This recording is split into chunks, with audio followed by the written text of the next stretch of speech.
नमस्कार, मैं रवीश कुमार। राहुल गांधी को जान से मारने की धमकी दी जा रही है तो कोई उन्हें नंबर 1 आतंकवादी कह रहा है। बीजेपी के पूर्व विधायक ने कहा है कि राहुल गांधी का हाल भी दादी के जैसा हो जाएगा। क्या यह जान से मारने की धमकी नहीं? मोदी सरकार के केंद्रीय मंत्री राहुल गांधी को नंबर 1 आतंकवादी बता रहे हैं। तमिलनाडु के मुख्यमंत्री एम.के. स्टालिन ने राहुल गांधी को धमकी दिए जाने और आतंकवादी कहे जाने पर हैरानी जताई है और निंदा की है। केंद्र सरकार से मांग की है कि सरकार राहुल गांधी की सुरक्षा कड़ी करे। संसद में आपने देखा होगा, स्पीकर से लेकर बीजेपी के सांसद, मोदी सरकार के मंत्री, नेता प्रतिपक्ष राहुल गांधी को कैसा होना चाहिए, कैसे बैठना चाहिए, क्या बोलना चाहिए, बड़ी जिम्मेदारी का पद होता है, बार बार बताया जाता था। लेकिन राहुल गांधी को याद दिलाते दिलाते लगता है बीजेपी खुद भूल गई है कि नेता प्रतिपक्ष को नंबर 1 आतंकवादी कहना सही नहीं है और जान से मारने की धमकी भी ठीक नहीं।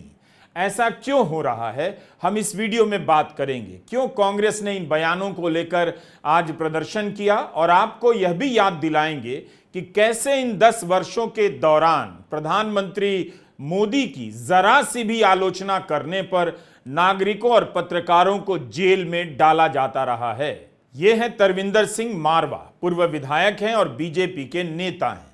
इन्होंने कहा है कि राहुल गांधी बाज आ जा, नहीं तो आने वाले टाइम में तेरा वही हाल होगा जो तेरी दादी का हुआ। यह आलोचना नहीं है, अपमान और अपशब्द भी नहीं है जो नेता एक दूसरे का कर दिया करते हैं। इस बयान में सीधे सीधे जान से मारने की धमकी की झलक मिलती है। पूर्व विधायक और बीजेपी के नेता तरविंदर सिंह मारवा के इस बयान के कई दिन गुजर जाने के बाद भी इनके खिलाफ किसी तरह की कार्रवाई नहीं हुई है। राहुल गांधी बाज आजा, नहीं तो आने वाले टाइम में तेरा भी वो हाल होएगा राहुल गांधी तो तेरे दादी का हाल है। इतना काफी था कि प्रधानमंत्री मोदी या गृह मंत्री अमित शाह इस बयान की निंदा करते, उन्होंने नहीं की। कानूनी कार्रवाई तो क्या ही होगी। प्रधानमंत्री अक्सर अपने भाषणों में इस बात का जिक्र करते हैं कि उन्हें गालियां दी जा रही हैं और वे काम किए जा रहे हैं। 100 दिन पूरे होने पर भी उन्होंने ऐसा बयान दिया, लेकिन जब वही काम उनकी पार्टी के नेता करते हैं तब प्रधानमंत्री चुप रह जाते हैं। और आपने देखा होगा पिछले 100 दिन में न जाने कैसी कैसी बातें होने लगी। इस दौरान मेरा मजाक उड़ाने लगे।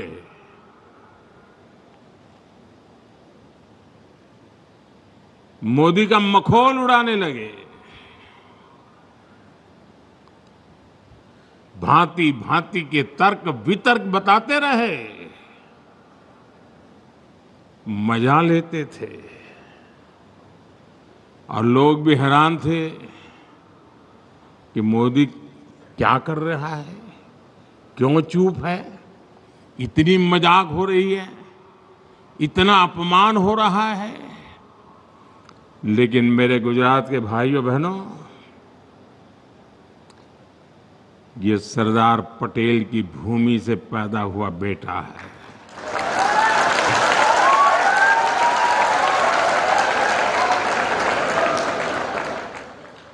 हर मजाक, हर मखौल, हर अपमान को सहते हुए एक प्रण लेकर के 100 दिन मैंने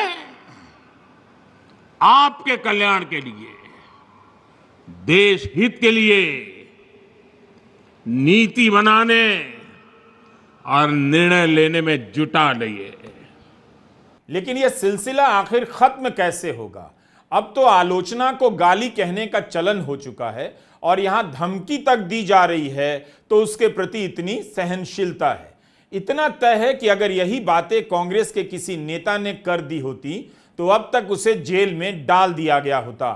अप्रैल 2022 में गुजरात के विधायक जिग्नेश मेवानी को इसलिए गिरफ्तार कर लिया गया क्योंकि जिग्नेश ने अपने ट्वीट में लिख दिया कि मोदी गोडसे को पूछते हैं। साथ ही जिग्नेश ने यह भी कहा कि गुजरात दंगों के लिए माफी मांगे। इसी बात पर जिग्नेश मेवानी को सामाजिक शांति भंग करने के लिए जेल भेज दिया गया।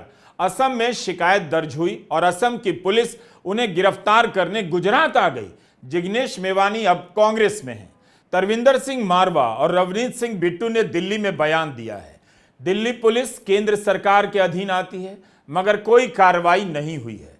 जबकि प्रधानमंत्री की आलोचना करने पर यूपी की पुलिस चेन्नई चली गई और असम की पुलिस दिल्ली और गुजरात आकर गिरफ्तार कर ले गई। यह हम आपको वीडियो में बताते रहेंगे। याद दिलाने के लिए आपको यह वीडियो दिखाना चाहता हूं।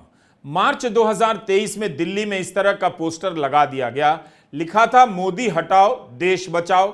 इसमें क्या ऐसा था कि इसके खिलाफ 44 FIR हो गई और 4 लोग गिरफ्तार कर लिए गए। यही नहीं, 2000 पोस्टर लगाए गए थे, उन सभी को उतारा गया।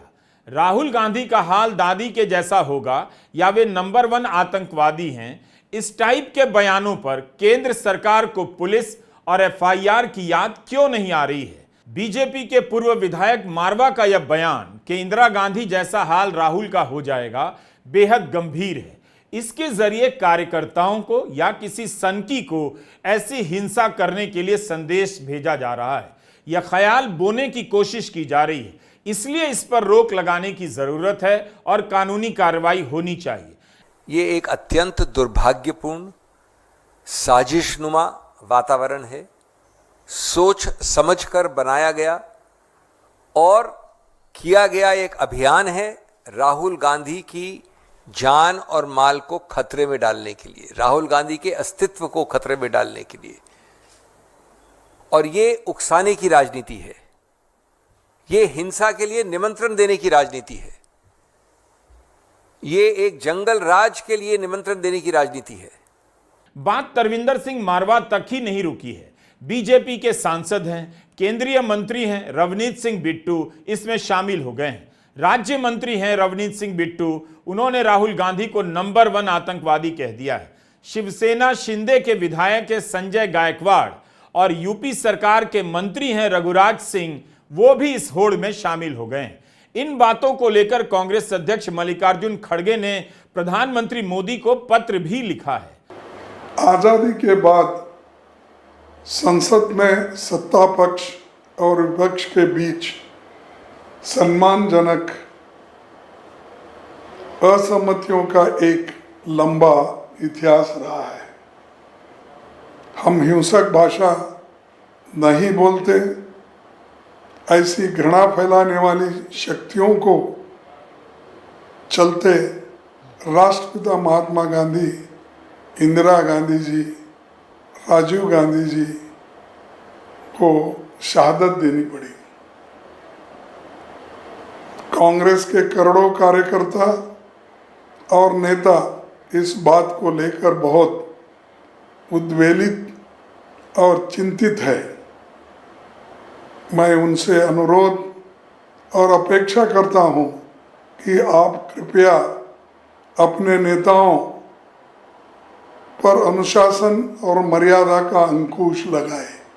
रवनीत सिंह बिट्टू को राहुल गांधी ने आगे बढ़ाया। 2021 में 2 महीने के लिए लोकसभा में कांग्रेस का नेता भी बनाए गए, लेकिन अब वही रवनीत सिंह बिट्टू राहुल गांधी को आतंकवादी कह रहे हैं। सफाई दी तो उसमें भी दोहरा दिया, आतंकवादी नहीं कहा जाएगा तो क्या कहा जाएगा। रवनीत सिंह बिट्टू की दलील सुनिए। गुरपतवंत सिंह पन्नू ने राहुल गांधी के बयान का समर्थन कर दिया, तो इसके लिए राहुल गांधी को आतंकवादी कैसे कह दिया जाएगा।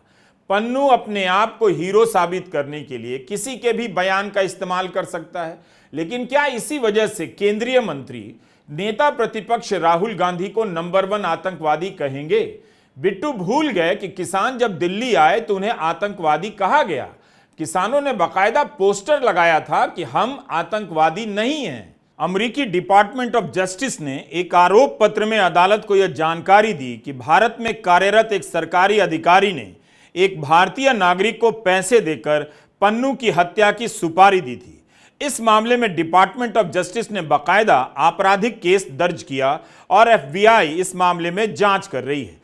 व्हाइट हाउस की ओर से कहा गया कि भारत अमेरिका के आरोपों को गंभीरता से ले रहा है। भारत की ओर से कहा गया कि हम इन आरोपों की जांच कर रहे हैं। इस प्रकरण में अमेरिका ने एक आरोपी निखिल गुप्ता को जून 2024 में चेक रिपब्लिक से गिरफ्तार किया था। रवनीत सिंह बिट्टू को यह घटना इसलिए याद दिला रहा हूं कि क्या इसके लिए वे अमेरिका को भी वही सब कह सकते हैं जो राहुल गांधी को कह रहे हैं। असली चीज खड़गे साहब, जो राहुल गांधी ने बात कही सिखों के बारे में, वो पगड़ी नहीं बांध सकते देश में, कड़ा नहीं डाल सकते, गुरुद्वारा नहीं जा सकते, उस बात को एंडोर्स किसने किया, उस बात की शाबाश किसने दी? जो सबसे खतरनाक टेररिस्ट पन्नू ने राहुल गांधी की सपोर्ट की। मैं 2 दिन पर वेट करता रहा भी कहीं कोई कांग्रेस और कांग्रेस के खास तौर प्रेसिडेंट इस बात का खंडन करेंगे। इस बात को जो पन्नू ने राहुल गांधी जी का नाम लेके उसे सपोर्ट दी है, उस बात को क्लैरिटी करेंगे भी हम पन्नू के साथ नहीं है। जो पन्नू ने ये कहा है राहुल गांधी जी का नाम लेके, उसके हम साथ नहीं है। जब आपने ये बात नहीं कही तो फिर मैंने ये बात कही। ये स्पष्ट होता है खड़गे साहब और आपकी कांग्रेस पार्टी और कांग्रेस के हर लीडर जो आज बात कर रहे हैं, इसका मतलब they are supporting mister Pannu के साथ खड़े हैं। ये स्पष्ट हो गया जब आपने नहीं बोला। अच्छा होता आप मेरे खिलाफ चिट्ठी लिखने के बजाय राहुल गांधी को जो पन्नू ने सपोर्ट किया है, देश को तबाह करने ने सपोर्ट किया है, उसके बारे में आप खंडन करते, उसकी बात कहते। देखो खड़गे साहब, टेररिस्ट किसको कहा जाता है? जो टेररिस्ट की बात एंडोर्स करे, जो टेररिज्म को प्रमोट करे। मेरा मतलब टेररिस्ट कहने का ये है भी जब पन्नू और राहुल गांधी एक दूसरे की बात, एक दूसरे को एंडोर्स कर रहे हैं, एक दूसरे की वाह कर रहे हैं, तो और क्या होगा? और उसे क्या कहा जाएगा ये बताओ। भी राहुल जी पन्नू वाली बात बोल रहे हैं, पन्नू जी राहुल वाली बात बोल रहे हैं, तो इसमें फर्क कहां रह जाता है? खड़गे साहब, ये बात पे आप अपनी स्थिति और कांग्रेस पार्टी स्पष्ट करे। रवनीत बिट्टू, किस मुंह से तुम राहुल गांधी को आतंकी कहते हो? तुमसे ज्यादा गिरा हुआ आदमी शायद मैंने देखा नहीं। तुम्हारी हिम्मत होती है राहुल गांधी को आतंकी कहने की? उस राहुल गांधी को जिसने अपनी दादी के सीने को 32 गोलियों से छलनी होते हुए देखा, क्योंकि उन्होंने फैसला कर लिया था कि वो इस देश की अखंडता और एकजुटता के खिलाफ कोई समझौता नहीं करेंगी। वो राहुल गांधी जिसने अपने पिता के चिथड़े शरीर को बटोरकर उनकी अंत्योष्टि करी थी और वो इस देश की एकजुटता और एकता के लिए शहीद हो गए। उस राहुल गांधी को तुम आतंकी बुलाओगे जिसके परदादा ने 9.5 साल ब्रिटिश हुकूमत में जेल में काट दिए आजादी की जंग लड़ाई लड़ते हुए? उस राहुल गांधी को तुम आतंकी बुलाओगे जिसकी भारत जोड़ो यात्रा के दौरान तुम मौजूद थे और तुमने देखा कैसे कन्याकुमारी से कश्मीर वो पैदल चले और मुंबई से मणिपुर की उन्होंने यात्रा करी जिससे ये देश जुड़ा रहे? तुम्हारी हिम्मत है राहुल गांधी को आतंकी बुलाने की? तुम पन्नू की बात करते हो। पन्नू हो या कोई और हो, हर वो ताकत जो इस देश के खिलाफ बात करती है, जो इस देश के खिलाफ खड़ी होती है, उसके साथ टकराना, उसको निस्तो नाबूद करने का काम कांग्रेस पार्टी ने किया है। कांग्रेस पार्टी ने उन लोगों की मुखालिफत की है। हमने अपनी प्रधानमंत्री को शहीद होते हुए देखा है, क्योंकि वो खालिस्तान कभी नहीं बनने देती। तुम इस तरह की बातें करोगे? शर्म आनी चाहिए तुम्हें। शर्म आनी चाहिए बीजेपी को कि तुम्हारे जैसे लोग भारत सरकार में मंत्री हैं। शर्म आनी चाहिए तुम्हें अपनी नफरत, अपनी गंदी राजनीति को चमकाने के लिए इन चीजों का सहारा लेना पड़ रहा है। राजनीति क्या चीज होती है? जिस राहुल गांधी के साथ रवनीत सिंह बिट्टू राजनीति करते रहे, सांसद बने, लोकसभा में नेता बने, उसी राहुल गांधी को आतंकवादी कह रहे हैं। प्रधानमंत्री मोदी को भी ऐसे राजनेताओं से भविष्य का सोचकर सतर्क रहना चाहिए। अपमानजनक शब्द प्रधानमंत्री मोदी के खिलाफ भी कम नहीं कहे गए हैं, लेकिन यहां बात अपमानजनक शब्दों की नहीं है, जान से मारने की है, जीभ काट लेने की धमकी की है।